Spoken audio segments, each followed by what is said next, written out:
Assalamualaikum warahmatullahi wabarakatuh. Selamat malam dan salam sejahtera untuk kita semuanya. Sampurasun. Hamdan wa syukranillah wala haula wala quwata illa billah amma ba'd. Yang sama-sama kita cintai Bapak Gubernur. Jadi ada pepatah Arab mengatakan begini, Pak. Kulla syai'in idza kasura rakhusa ilal adaba. Segala sesuatu itu kalau jumlahnya banyak pasti murah kecuali adab. Itu artinya apa? Kalau kita pengen mahal itu gampang, jadilah yang sedikit. Karena barang itu kalau sedikit berarti langka, kalau langka berarti antik, kalau antik harganya mahal. Kiai itu banyak, Pak. Tapi yang ngurusi lokalisasi jarang. Gus Miftah. Berarti Gus Miftah itu langka. Karena langka antik, karena antik harganya mahal gitu. Gubernur dengan segala protokolernya itu banyak. Tetapi yang out of the box itu jarang. Siapa? KDM. Berarti KDM langka, KDM antik, berarti KDM mahal. Karena out of the box. Maka mudah-mudahan kinerja yang seperti ini bisa dipertahankan secara konsisten. Konsisten itu bahasa Arabnya apa, Pak? Istiqomah. Dan saya sampaikan kepada KDM, istiqomah itu pasti berat. Kenapa? Karena kalau ringan namanya istirahat. Jajaran direksi, Pak Yusuf, saya yakin para istri itu bangga punya suami yang bekerja di bank BJB. Kenapa? Karena perempuan itu hatinya seperti rekening bank. Nggak mungkin berbunga kalau nggak ada saldonya.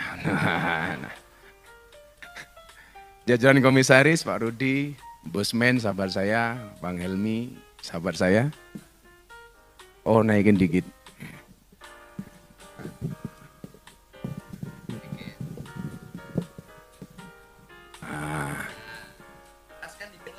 Pas, inilah hebatnya Gubernur Jawa Barat. Jangankan warga Jabar, mix saja diurusi.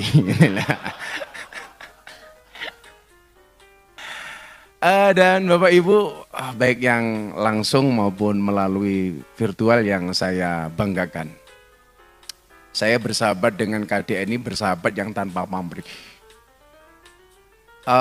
Saat beliau ada masalah saya datang, saat saya ada masalah beliau datang.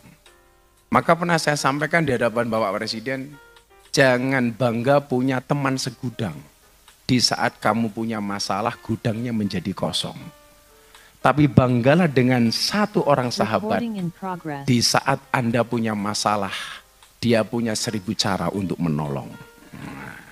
Makanya di dunia ini kita cari sahabat, Pak. Komunitas itu. Apa beda teman, pacar, dan sahabat? Teman itu adalah 1000 orang yang datang di saat kamu senang. Pacar, satu orang yang membuat kamu melupakan 1000 orang. Yang kita cari bukan teman, bukan pacar, tapi sahabat. Siapa itu sahabat? Satu orang yang tetap bertahan di saat 1000 orang meninggalkan kita. Nah, maka dalam konteks itu, kita senang punya sahabat seperti seorang KDM. Yang tadi ketika berbicara Brahma dan Sudra. Brahma itu berbicara ide, Pak. Sudra itu berbicara orang.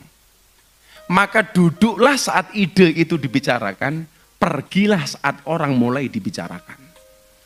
Kita tadi mendengar sambutan Pak Gubernur yang dibicarakan semuanya ide, Pak. Karena ini karakter orang Brahma, bukan orang Sudra. Yang dibicarakan ide-ide besar. Maka dengan model kepemimpinan seperti ini kita punya optimisme. Apa sih bedanya orang optimis sama pesimis? Saya pikir bedanya cuma sederhana, Pak. Optimis itu orang yang melihat peluang dalam masalah, sementara orang pesimis melihat masalah dalam peluang. Kalau orang optimis ketika melihat botol itu isi airnya tinggal separuh, dia mengatakan alhamdulillah masih separuh. Itu optimis, yang dilihat lebihnya. Sementara orang pesimis akan mengatakan botolnya airnya tinggal separuh, hanya separuh. Yang satu mengatakan masih, yang satu mengatakan tinggal. Di bawah kepemimpinan KDM saya pikir kalau hanya untuk membesarkan Bank Jabar, apalagi punya komisaris sekelas Bosman, ya kan? Bosnya men, gitu kan. Walaupun kita mohon maaf Pak Komisaris, Bang Helmi, Bosman, Pak Rudi, kita duduk di atas kursi yang sama, tapi dengan amplop yang berbeda.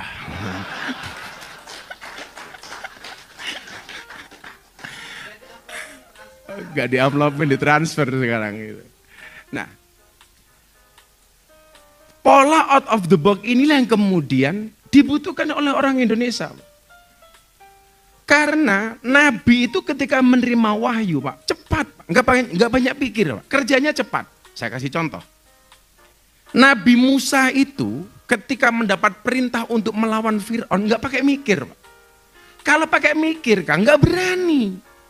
Gimana dia mikir Fir'aun, melawan Fir'aun, sementara Musa itu adalah anak angkatnya Fir'aun. Musa ini lahir di zaman rejim Fir'aun yang percaya dengan dukun. Saat itu Fir'aun atas bisikan dukunnya membuat peraturan peraturan Presiden Fir'aun. Apa peraturannya? Setiap bayi yang lahir dengan jenis kelamin laki-laki harus dibunuh. Musa lahir di zaman itu, maka ibunya kemudian andilau antara dilema dan galau. Mau dibunuh anaknya sendiri, mau dipelihara, dihajar sama Fir'aun. Maka kemudian firosat itu, feel itu datang. Spontanitas itu datang. Makanya Anda jangan kaget kalau Kang Deddy ini kalau kerja penuh dengan spontanitas. Tahu-tahu di jalan ada pemulung datang dibantu. Ada orang susah tanpa pakai BPJS langsung bawa ke rumah sakit. Kalau pakai protokoler Pak, belum sampai rumah sakit pasien sudah mati. Akhirnya spontanis itu datang, ibunya Nabi Musa kemudian mikir menghanyutkan bayi Musa di sungai. Atas izin Allah bayi ini kemudian mendarat di belakang kerajaan Fir'aun. Yang nemu siapa Pak? Istrinya Fir'aun. Namanya siapa? Siti Asyah. Jadi dalam Al-Quran itu banyak gambaran. Ada tipe keluarga yang suaminya baik, istrinya nakal. Ini tipenya, mohon maaf, ada tipe yang suaminya ini jahat, istrinya solehah. Ini tipe keluarga Fir'aun, Pak. Asyah itu wali, Pak, wali perempuan yang tadi kadang-kadang jadi wali itu. Suaminya baik, istrinya nakal. Mohon maaf, suaminya jelek, istrinya baik. Yang kedua, ada kalanya suaminya itu baik, istrinya nakal. Nabi Nuh. Nabi Pak, istrinya nakal. Yang ketiga, suaminya nakal, istrinya nakal. Abu Lahab. Suaminya nakal, istrinya nakal. Abu Lahab. Yang keempat, suaminya baik, istrinya baik. Siapa Pak? Nabi Ibrahim. Nabi Ibrahim aja, jangan Nabi Muhammad. Nabi Ibrahim. Nabi Ibrahim itu baik, istrinya baik. Nah, kalau ibu-ibu, kalau Anda suruh milih tipe keluarga yang mana? Fir'aun, Abu Lahab, Nuh, apa Ibrahim? Ibrahim. Dan Anda tahu Ibrahim istrinya 2.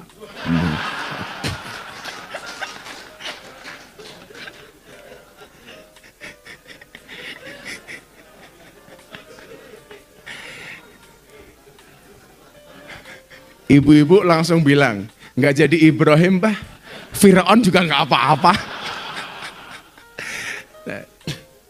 Nah, yang saya mau ceritakan bukan itu Pak. Akhirnya bayi ini dibawa pulang sama Siti Asyah, kemudian ketemu dengan Fir'aun. Fir'aun tanya, ini siapa bayi? Nemu di mana? Di sungai. Laki apa perempuan lagi? Bunuh kata Fir'aun. Apa kata istrinya? Oh nggak bisa Mas. Kenapa nggak bisa? Peraturan yang kamu buat, bayi yang kamu bunuh itu adalah bayi laki-laki yang kamu cari. Ini bayinya datang sendiri. Nggak bisa kamu bunuh. Ndelala Pak. Ndelala itu kalau bahasa Sundanya apa ya? Apa? Cingjirining. Cingjirining. Fir'aun manut Pak sama istrinya. Maka sejarah mencatat, sejak saat itulah suami kalah dari istri Pak. Gitu loh.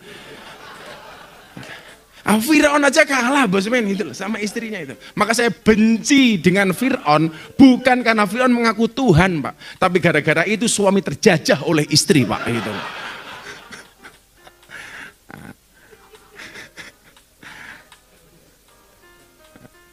Akhirnya Nabi Musa ini tumbuh berkembang di kerajaan Fir'aun. Inilah dalil Bang Helmi soal toleransi dan moderasi di Indonesia. Bahwa orang Islam itu boleh menerima sumbangan dari orang non-Islam. Orang non-Islam juga boleh menerima pemberian dari orang Islam. Kalau seandainya pemberian orang non-Islam itu ditolak oleh orang Islam dikatakan haram, mohon maaf. Berarti tumbuh kembangnya darah dan dagingnya Nabi Musa itu haram. Yang makani Fir'aun, Pak. Ini moderasi, Pak, toleransi. Maka saya bilang sama Presiden, Pak, nggak bisa. Kalau kemudian orang mengatakan pemberian dari orang non-Islam itu haram, dari mana? Kalau pemberian dari orang non-Islam itu haram, nggak mungkin Pak Nabi Muhammad itu tidak pernah menerima pemberian apapun dari pamannya yang namanya Abu Lahab. Namanya paman, Bang. Ya minimal ngasih permen kurma 1 lah. Masa haram, Pak? Makanya kalau Anda mau mencari rezeki yang paling halal gampang, Pak. Ada hujan, nggak usah lewat talang, nggak usah lewat genteng, langsung Anda tadai pakai mulut, Pak. Langsung dari langit. Itu adalah rezeki yang 100% halal. Walaupun saya sering bilang, Bosman, saya bilang mengatakan begini, KDM. Orang Indonesia itu aneh. Anehnya di mana? Orang Indonesia itu takut haram kalau dalam bentuk makanan. Tapi nggak pernah takut kalau dalam bentuk uang. Ayo. Kalau orang dikasih babi, haram. Dikasih uang, nggak pernah tanya ini uang dari mana. Halal. Halal haram, hantam. Itulah Pak kira-kira. Itulah. Jadi kalau dalam bentuk makanan kita itu takut, Pak. Ini babi.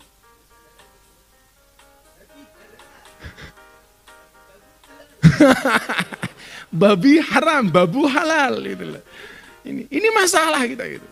Nah, akhirnya singkat cerita, si Musa ini kemudian pada waktu yang ditentukan, Allah perintahkan, Musa kamu perang melawan Fir'aun. Cepat Pak kerjanya, perang, gak pakai mikir. Kalau dia pakai mikir, Pak, ya mesti kalah, Pak. Kalah pasukan, kalah kekayaan, kalah segala-galanya. Yang dibutuhkan pemimpin hari ini apa? Spontanitas dan kecepatan. Fir'aun ketika Musa diperintahkan perang melawan Fir'aun, siap saya laksanakan. Pertanyaannya kemudian, Pak, Musa menang apa kalah? Kalah, Pak. Buktinya lari. Kalau menang ngapain lari? Begitu dia lari ketemu lautan. Pilihannya cuma 2, Pak. Lari dia masuk lautan, kembali dihajar sama Fir'aun. Begitu mereka berdua berhadapan-hadapan, Musa dan Fir'aun, apa yang membedakan di antara keduanya? Bedanya cuma 1, Pak. Sehebat-hebatnya Fir'aun merasa dirinya adalah Tuhan, sementara selemah-lemahnya Musa di dalam hatinya ada Tuhan. Maka kemudian apa yang terjadi? The power of kepepet, Pak. Akhirnya Musa menang. Jadi kalau ada orang mengatakan KDM itu Pasundan, Wiwitan macam-macam, dia nggak berketuhanan. Salah, Pak. Orang itu ketika punya nalar cepat ketika bekerja. Kenapa? Karena dia meyakini akan ada pertolongan Tuhan di dalamnya. Makanya beliau berani cepat. Enggak dianggap berkonsultasi, enggak ada urusan. Enggak ada hajian dulu. Karena beliau punya prinsip. Manusia punya kendala, Allah punya kendali. Masyarakat Jabar punya masalah, KDM punya solusi. Wah. Bang Helmi, itu yang buat mahal tuh ya itu loh. Tapi tidak punya istri. Kalau soal itu urusan pribadi karena curhatnya sama saya.